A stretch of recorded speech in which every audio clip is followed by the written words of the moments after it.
Hey everyone, welcome back to the Memory Lapse.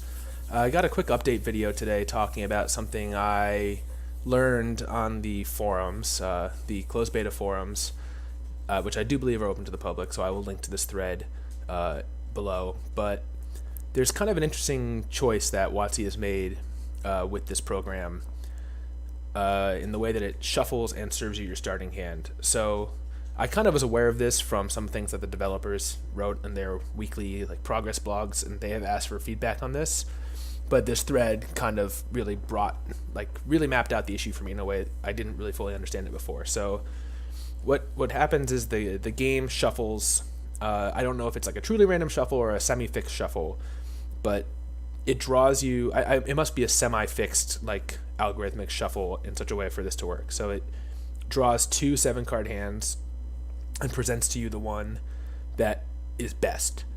And best meaning most aligns or closest aligns to the expected average number of lands you should have in your starting hand.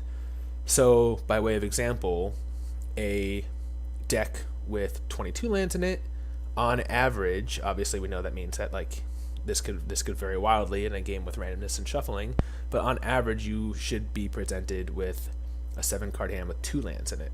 Whereas if you bump all the way up to 26, the starting lands in hand goes up to 3. So in a truly random shuffling system, you would have a standard deviation, or a bell curve, right? Where you'd have all these outcomes 0, 1, 2, all the way to 7, and it's kind of trying to affix around that based on the number of lands in your hand or in your deck. So the issue is that because it's kind of fixated on this average, you don't get any of the incremental advantage of playing a 23, 24, or 25 land deck.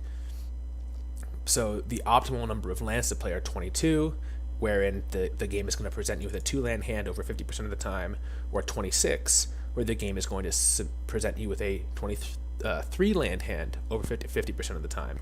And you don't really get that granularity of difference from 23, 24, 25 lands. So I want to give credit to the person on the forums who kind of did a lot of the legwork on this, as far as I can tell, and maybe they're not the first person, but the Final Doorman has a really big thread, and again, I'm linking to it below, where it looks like they did some amount of manual simulation of this and charted out their results.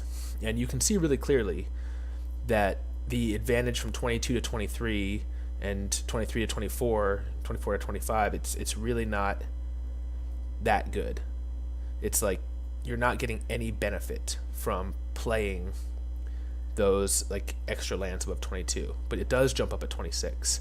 So all that being said, right, how does that affect the way we're going to play? So the first thing I did, and I've already done this, is I cut 2 cards from the Bug Explore deck and put in 2 more land, because previously I was playing 24, having been kind of trained as a Magic player, paper, that was a good amount of lands to have in a deck like this, especially when I was playing effects like Gift of Paradise. And I bumped it up to 26 because I think more often than not this deck wants to start with 3 lands, and because of the amount of Explore, hitting land pockets is a little less punishing.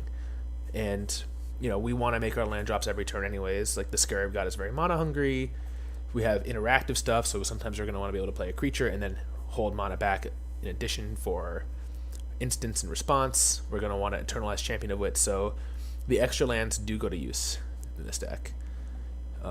And so I'm gonna test it at 26, see how that goes, and maybe I'm wrong. Maybe the best way to game it is actually to play 22 and abuse Explorer that way, or even 21. So you can look at the chart. If you have a different analysis of this and you think, no, Will, you should be going down to 21 lands because you really want to abuse Explorer to help you dig through for the lands, and making the creatures bigger is great too.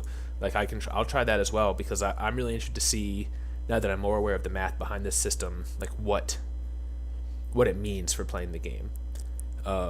As for how I feel about this, I'm of 2 minds about it. The part of me that is the traditional Magic player, who was kind of, I feel the way WotC messaged Arena is that this is Magic. This is all the rules of Magic in the game, or based on the sets that are in there, obviously, but it's all the rules of Magic. You're going to be able to do anything in this game that you would be able to do in paper play.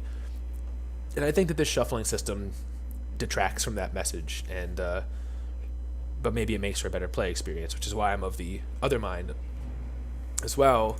Playing a lot of digital games since I kind of quit Magic a few years ago.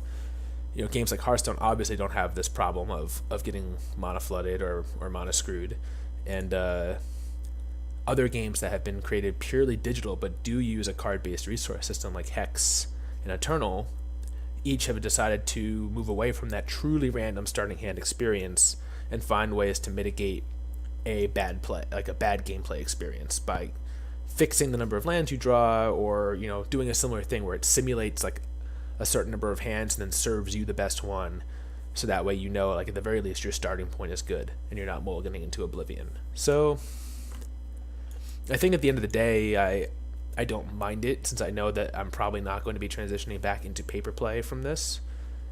But I understand that traditionalists and if maybe big like Magic streaming personalities who play a lot of Magic Online are really not going to be that into this change.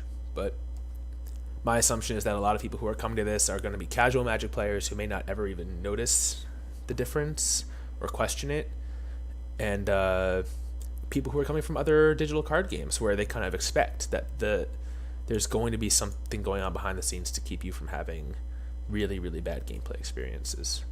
So, let me know what you think. It's obviously a big departure. I'd love to hear everyone's opinion. So yeah, please post, and later.